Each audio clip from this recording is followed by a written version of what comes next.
My goal is that by the end of this video, you're going to have a complete understanding of how to stop people pleasing, and just as importantly, you'll understand where it actually comes from. Because the key is, you can't just tell someone to stop people pleasing and expect it to work. It's like telling someone to stop being anxious. It doesn't address the root of the issue. So today, we'll break this down into 3 parts. First, we'll explore where people pleasing originates, because understanding the source is crucial. Next, we'll look at how it manifests in everyday life, the specific habits of people pleasers, and how those patterns quietly undermine their sense of self. And finally, I'll give you practical evidence-based strategies to overcome it, with real steps that you can start using today. Alright, let's get into it. So, where does people pleasing come from? People pleasing can stem from a variety of experiences, but one of the most common and least recognized is parentification. Parentification happens when parents rely on their child to meet their emotional needs. Imagine a child who's constantly trying to soothe a parent, walking on eggshells, scanning the room to read their parents' moods, and adjusting their behavior accordingly. Maybe they manage the parents' angers, cheer them up when they're sad, or mediate conflict between parents. In essence, the child becomes the emotional caretaker. And this makes perfect sense because in that environment, it's adaptive. It helps the child survive. If keeping a parent calm means feeling safe, of course the child learns to prioritize everyone else's emotions. But as adults, that same strategy backfires. They begin equating their worth and safety with their ability to manage other people's emotions. They grow up believing that to be loved, they must constantly keep others happy. Now, there's also another factor underneath almost every form of people-pleasing, and that is the inability to sit with guilt. When you disappoint someone or say no, guilt appears like a wave of discomfort. You might feel a tight knot in your stomach, tension in your chest, or heaviness in your body. That's your nervous system reacting. And of course, you want it gone as fast as possible. No one enjoys feeling guilt. The problem is how people pleasers make it go away. They make the guilt go away by giving in, they accommodate, and they say yes when they really mean no. Doing that brings temporary relief, but at a cost. Each time they disconnect a little more from their authentic self, they trade short-term comfort for long-term emptiness. And then there's a third piece, the constant attempt to control other people's perceptions. People pleasers desperately want to be liked. They fear disapproval, they monitor reactions, they overthink tone, and they try to curate a version of themselves that no one could reject. But you cannot control what others think of you. You can be kind, you can be generous and well-intentioned, and some people will still not like you. Some people will misunderstand you. Some people will project their own issues onto you. People pleasers struggle to accept this truth, so they live in a state of vigilance, constantly absorbing everyone's energies, scanning for signs of disappointment, and adjusting in real time. It's exhausting. That's why many develop social anxiety. Their nervous system is always on alert, trying to prevent rejection that can't actually be prevented. Okay, so how does people pleasing show up in everyday life? Once you understand where it comes from, it becomes easier to recognize how it appears. The most obvious sign is giving in. People pleasers say yes when they mean no. They agree to plans that drain them. They stay in conversations that they would rather leave. And they prioritize other people's needs at the expense of their own. And because they can't tolerate guilt, they're highly susceptible to manipulation. Manipulative people, consciously or not, sense that vulnerability. They know exactly how to induce guilt, how to make someone feel responsible for their emotions.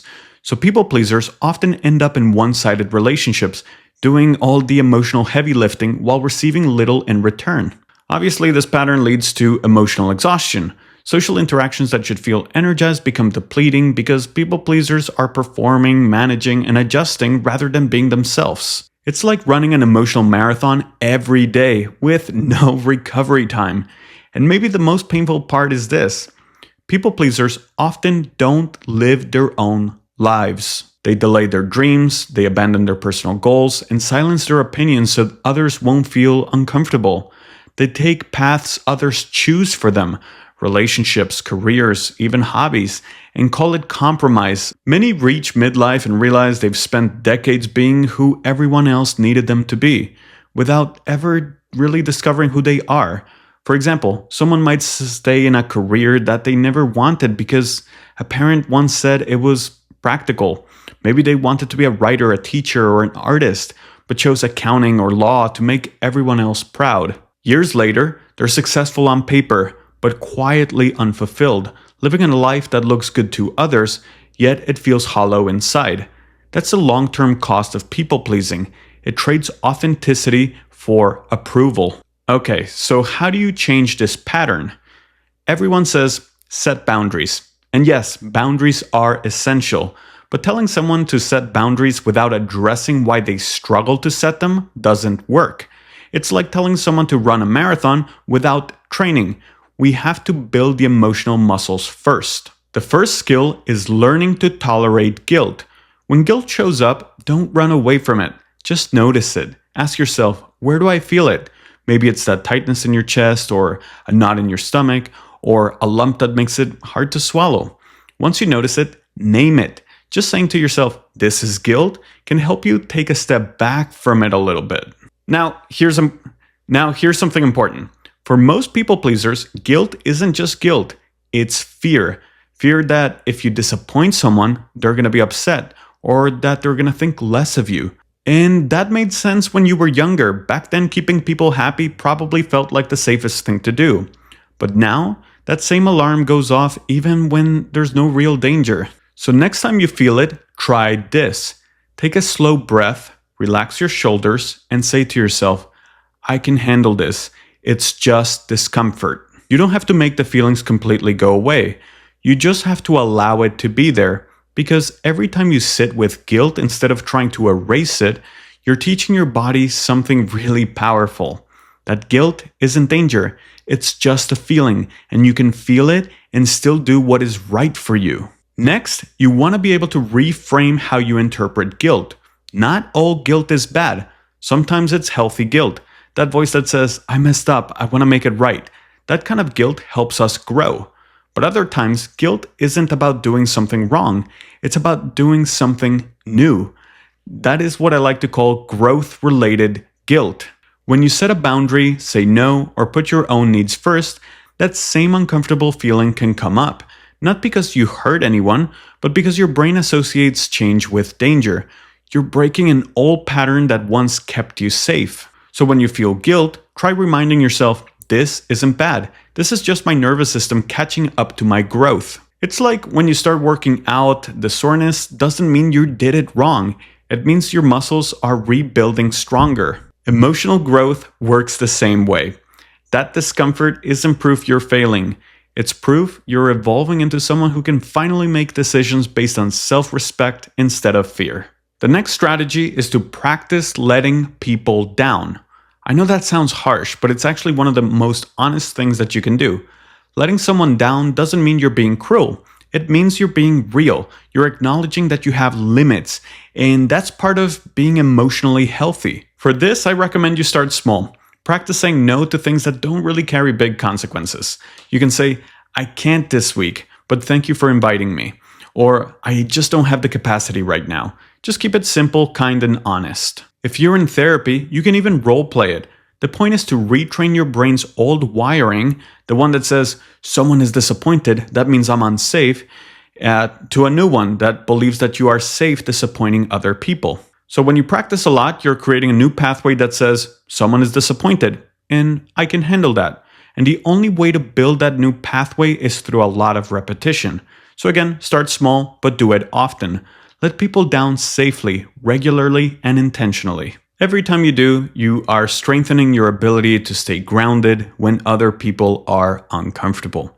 That is how emotional freedom develops, not by avoiding disappointment, but by learning that you can survive it. And the last strategy I want to share with you is accepting that not everyone is going to like you, and that's okay. You can be thoughtful, kind, well-intentioned, and still be misunderstood. That's just part of being human. Some people will connect with you and some won't. It doesn't make you good or bad. Think of it like ice cream. Some people love vanilla, others prefer chocolate, and a few don't want any at all. Ice cream doesn't change its flavor to win people over, because if it did, it wouldn't even taste like itself anymore. Every time you reshape yourself to please others, you lose a little bit of what makes you, you. Your goal shouldn't be to be universally liked. It's to live in a way that feels honest, aligned, and true to your values. When you stop trying to control how others see you, you free up all that energy to actually be yourself. And that's where your confidence can really develop. People pleasing isn't a flaw. It's a learned survival mechanism that once protected you, but now it's keeping you from living authentically. The process of unlearning begins with awareness, understanding where it started, and notice how it shows up in everyday life. Then you can begin practicing the 4 skills that I shared. Sit with the guilt, reframe guilt as growth, practice letting people down, and accept that not everyone will like you. Each time you do, you take a small step towards self-trust, you reclaim your time, your voice, and your emotional energy. Because you deserve to live a life that reflects who you are, not who everyone else needs you to be. Thank you for watching. If you like this video, make sure to like, share, and subscribe to my channel. See you in the next one.